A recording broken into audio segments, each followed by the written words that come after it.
अगर किसी आम आदमी के घर से पुलिस को एक एक्स्ट्रा पासपोर्ट मिल जाए तो भाई सबसे पहला सवाल होता है ये दूसरा पासपोर्ट किस देश का है। लेकिन अगर यही सवाल किसी मुख्यमंत्री की पत्नी तक पहुंच जाए और आरोप ये लगे कि उनके पास एक नहीं दो नहीं बल्कि तीन देशों के पासपोर्ट रहे हैं तो मामला सिर्फ डॉक्यूमेंट का नहीं रह जाता है।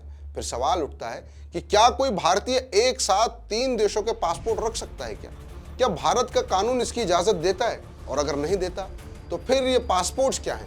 क्योंकि इस कहानी में सिर्फ पासपोर्ट ही नहीं है, इसमें सिटीजनशिप भी है, फॉरेन लॉ भी है, इंडियन लॉ भी है, पॉलिटिक्स भी है और वो सिस्टम भी है जिसे आम आदमी अक्सर कभी डिटेल में समझ ही नहीं पाता, जिसे समझाने के लिए मैं आया हूं।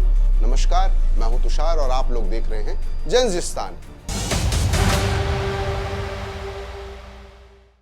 आज की इस वीडियो में हम सिर्फ ये नहीं समझेंगे कि पवन खेड़ा ने असम के मुख्यमंत्री हिमंत बिस्वा शर्मा की पत्नी को लेकर क्या आरोप लगाए, बल्कि ये भी डिकोड करेंगे कि भारत में ड्यूअल सिटीजनशिप क्यों नहीं मिलती, कौन कौन से देश 2 या 3 सिटीजनशिप अलाउ कर देते हैं, क्या कोई भारतीय बाहर का पासपोर्ट लीगली ले सकता है क्या, और पासपोर्ट आखिर बनता कैसे है, और अगर किसी के पास मल्टीपल पासपोर्ट्स मिलते हैं तो कानून उसे कैसे देखता है।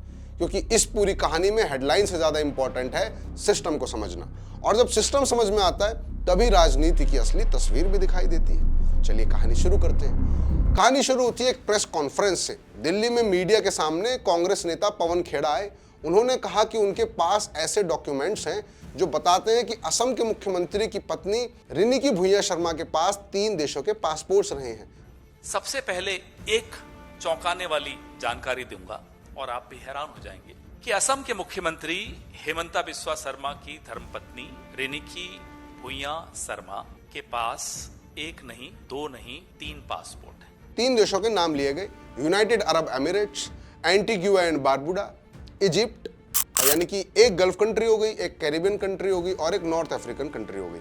अब यहाँ ऑडियंस के लिए सबसे पहला शौक यही आता है, क्योंकि भाई एक आम आदमी के दिमाग में सीधा सवाल यही बनता है कि अगर कोई इंडियन है, अगर कोई भारतीय है, तो फिर 3 देशों के पासपोर्ट्स कैसे आ गए उसके पास। और यही पॉलिटिकल इंपैक्ट था इस पूरी प्रेस कॉन्फ्रेंस को करने का।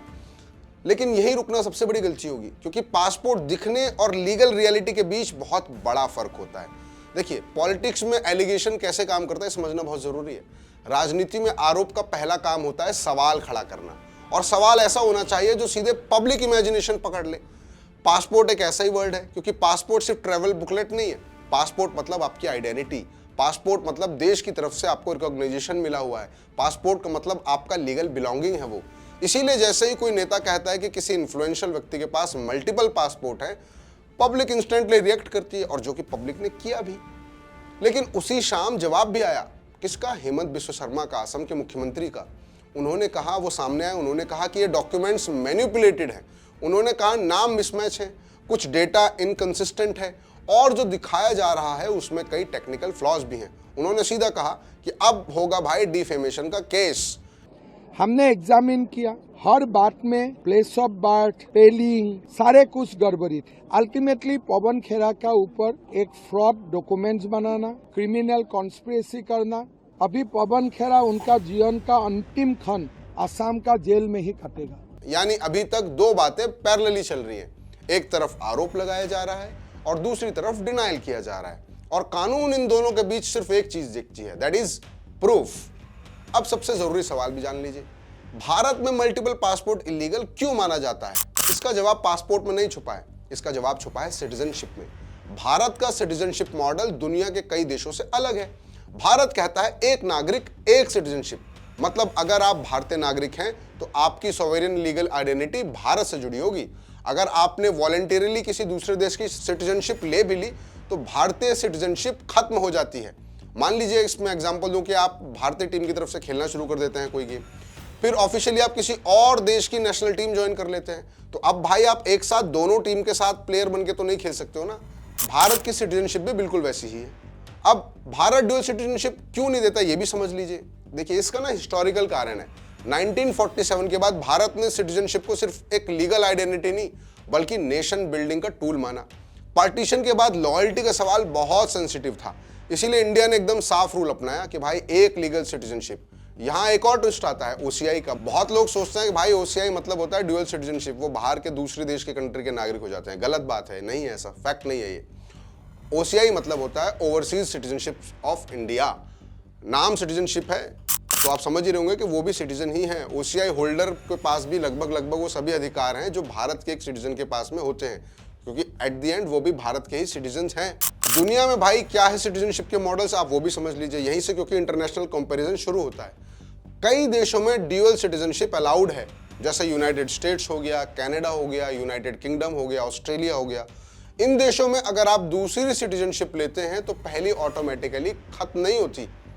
अमेरिका का मॉडल से समझिए, मान लीजिए कि अगर कोई भारतीय जाकर US सिटीजन बनता है, अमेरिका कहेगा ठीक है भाई तुम अमेरिकी भी हो, लेकिन भारत कहेगा तो भाई अब ऐसी बात है कि इंडियन सिटीजनशिप तुम्हें सरेंडर करनी पड़ेगी। यानी कॉन्फ्लिक्ट अमेरिका की तरफ से नहीं, भारत के रूल की तरफ से आ जाएगा।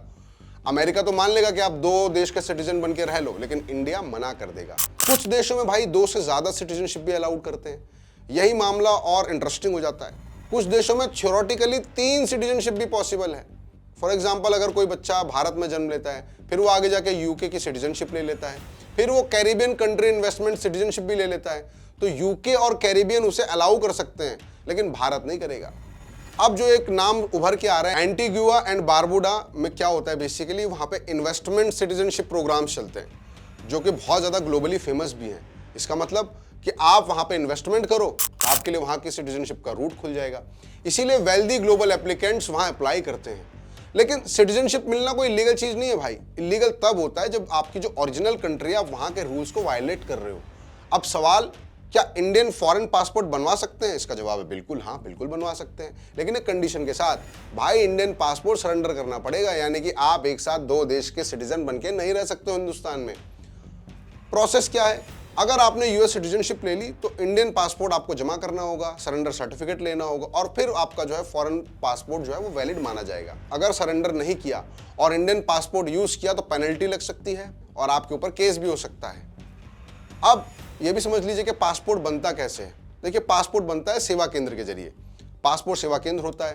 पासपोर्ट इशू होने के लिए कुछ बेसिक डॉक्यूमेंट्स चाहिए होते हैं, Aadhaar card, address proof, birth proof, police verification भी होता है। कई बार ये पुलिस पैसा भी मांग लेती है। कौन बनवा सकता है? हर भारतीय नागरिक बनवा सकता है, माइनर भी बनवा सकता है, बच्चे भी बनवा सकते हैं। तो अब भाई जहां से बात शुरू हुई थी, अगर पवन खेड़ा जी ने जो आरोप लगाए हैं अगर वो सच साबित हो गए तो फिर क्या होगा?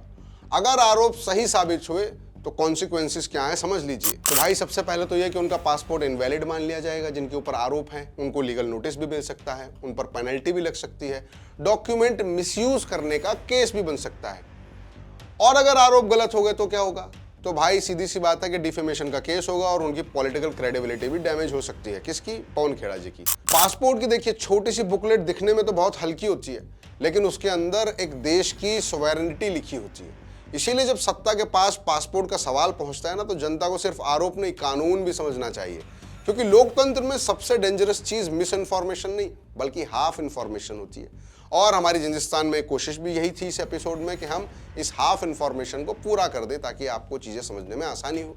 अगर आपको हमारे वीडियो पसंद आया तो इस वीडियो को ज़रूर से ज़रूर लाइक कीजिएगा, अपने साथियों के साथ शेयर भी करिएगा। मैं आपसे मिलूंगा अगली वीडियो में बहुत जल्द, और आप लोग तब तक देखते रहिए मॉलिटिक्स।